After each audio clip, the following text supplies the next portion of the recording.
안녕하세요. 저는 이비학원에서 10일 비대면 면접 대비 수업을 듣고 연세대학교 국제계열 정시 ISED에 최초 합격한 이입니다. 저는 정시 원서 접수 후 진학사 기준 최초 합격권이었으나 지난 입시 결과를 보고 안정권이라 할지라도 면접을 통해 떨어지는 경우가 덜어 있는 것을 확인하였습니다. 또한 고등학교 내내 이과 계열이었기 때문에 인문사회 지문 면접이 생소하였기에 약 2주간 총 5회의 줌 수업을 통해 면접에 대비하였습니다. 먼저 연세대학교 국제계열에 속하는 ISED는 2024학년도 정시 기준 90%의 수능 성적과 10%의 면접 점수를 통해 합격 여부가 결정되는 학과입니다. 지난 입시 결과와 저의 입시 결과를 볼 때 본인의 수능 점수가 안정권이라 할지라도 면접에 따라 변동이 있을 수 있습니다. 게다가 인문사회 분야의 주제를 다루고 있는 점, 녹화 면접이라는 특수성에 따라 지원하시는 분들에게 많이 생소할 것이라고 여겨집니다. 따라서 제가 이비학원 면접 대비 수업을 통해 어떤 도움을 받았는지 공유하여 준비하시는 분들께 조금이나마 도움을 드리려 합니다. 마이너스 시간 관리 2024학년도 기준 ISED의 정시 면접은 면접실에 들어간 뒤 태블릿 앞에 앉아 제시문과 연습지 한 장이 주어진 채로 8분의 준비 시간 뒤 최소 2분에서 최대 5분간의 답변 시간을 가지는 형식이었습니다. 4개의 제시문을 읽은 뒤 8분 동안 약 5분간 말할 분량의 답변을 정리하는 것은 생각보다 쉽지 않은 일입니다. 4개의 제시문의 핵심과 각 제시문들의 관계를 고려하여 주어진 문제에 답변하는 것을 사전에 연습하였는지 여부는 면접 답변의 질에 큰 차별점을 부여합니다. 실제로 저는 5번의 면접 대비 수업 동안 약 15-20회가량 실전처럼 다양한 제시문을 제공받은 뒤 답변하는 연습을 하였습니다. 처음에는 준비 시간이 부족하기도 하고 답변을 충분하게 하지 못하는 등의 시간 관리에 어려움을 겪었습니다. 하지만 마지막 수업 때에는 8분의 준비 시간이 남기도 하고 답변도 약 4분 30초에 맞추는 것이 체화되었습니다.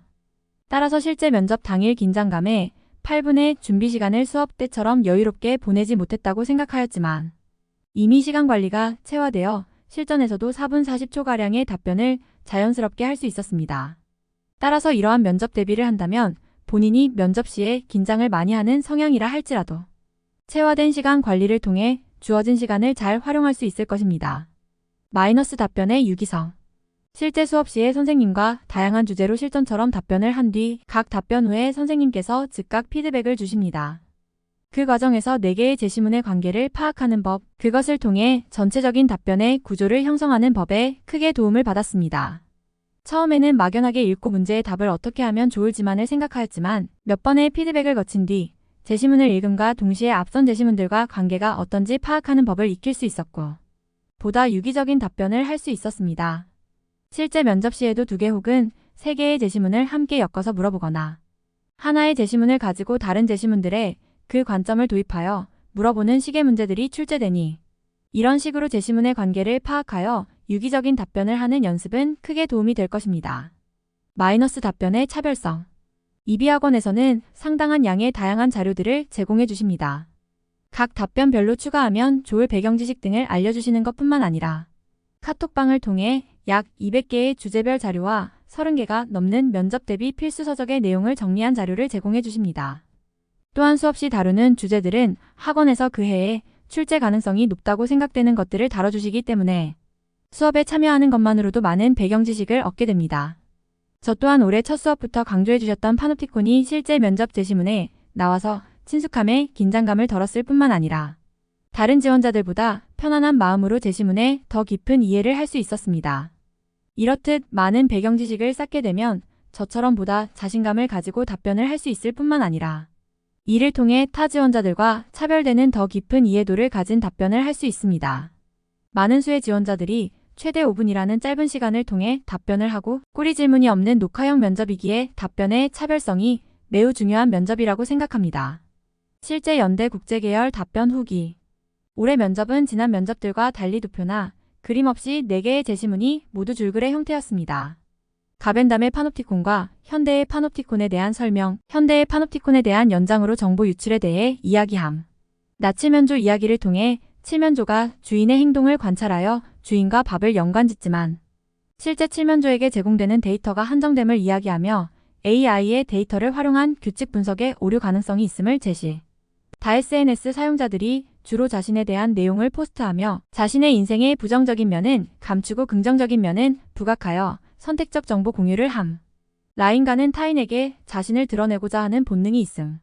위와 같이 4개의 제시문이 주어졌고 1. 제시문과 나, 다를 비교 분석하시오. 2. 제시문 나를 바탕으로 가와 다를 분석하시오. 라는 2개의 질문이 주어졌습니다. 먼저 저는 1번 문제에 대해 2갈식으로 각 제시문의 내용을 제시문가는 현대 사회를 파놉티콘에 비유하여 정보 유출에 대한 문제에 대해 제시문 나는 AI의 데이터 분석, 오류 가능성에 대해 제시문 다는 사람들의 SNS상에서의 선택적 정보 공유에 대해 이야기하고 있습니다. 라고 말하였고 그 뒤에 먼저 제시문가를 살펴보면 이러한 식으로 각 제시문에 대한 부연 설명을 하였습니다. 그런 다음 제시문 가와 다를 엮어 제시문 가와 다 모두 현대의 사람들이 자신에 대해 많은 정보를 노출시키는 것에 대해 이야기하며 부정적인 입장을 보인다고 이야기하였습니다. 그 뒤에 제시문 나와 다를 엮어 2제시문 모두 데이터를 처리하는 모습을 보여주며 나는 AI가 주체이고 다는 SNS를 보는 인간들이 주체라는 점에서 차이가 있음을 이야기하였습니다. 그런 다음 문제 2로 넘어가서 답변을 시작하며 제시문 라의 내용을 간략하게 요약하였습니다. 그런 다음 이를 제시문 가의 파놉티콘에 비유된 사람들이 감시당하고 있음에도 이를 모르고 정보를 흘리고 다니는 모습과 제시문 다의 SNS상에 자신의 정보를 주로 업로드한다는 내용을 언급하여 그러한 모습이 제시문 라의 선천적으로 자신을 드러내려는 성향과 관련이 있음을 이야기하였습니다. 면접 당시 줄글 3개와 하나의 투표가 나올 것이라 예상하였지만 그렇지 않아 조금 당황스러웠습니다. 또한 저의 생각을 많이 드러내기보다는 제시문의 분석 위주였기에 어떠한 차별점을 두어야 할지 고민하였습니다. 하지만 면접 수업을 통해 도표가 없는 제시문과 다양한 유형의 문제들을 접해보았기에 현장에서 비교적 긴장을 덜 할 수 있었고 이미 수업 때 다뤘던 개념이 나와서 타 지원자들보다 더 높은 이해도를 가지고 있음을 생각하며 제시문들의 공통점과 차이점에 주목하려고 노력하였습니다. 당일날 예상과 다른 유형의 문제를 마주하여 당황하였지만 수업 때 워낙 다양한 제시문과 문제들을 마주하였기에 그것이 크게 도움이 되었습니다. 국제계열에 지원하시려는 분들도 이처럼 면접 당일 기출과는 다른 유형의 제시문이 나올 수 있음을 명심하시길 바랍니다. 지금까지 제가 이비학원에서 면접 대비를 하며 받은 도움들에 대해 간략하게 정리해 보았는데요. 위에서 정리한 것 외에도 수업을 하며 답변을 하며 익힌 크고 작은 습관들이 실제 면접 현장에서 도움이 되었습니다. 생소한 주제, 생소한 방식의 면접이니만큼 혼자서 대비하는 데에는 한계가 있다고 생각합니다. 저의 이 글이 국제계열에 지원할 예정이신 분들의 선택에 조금이나마 도움이 되길 바랍니다. 마지막으로 김쌤, 허쌤, 오원장님께 감사의 인사를 드립니다.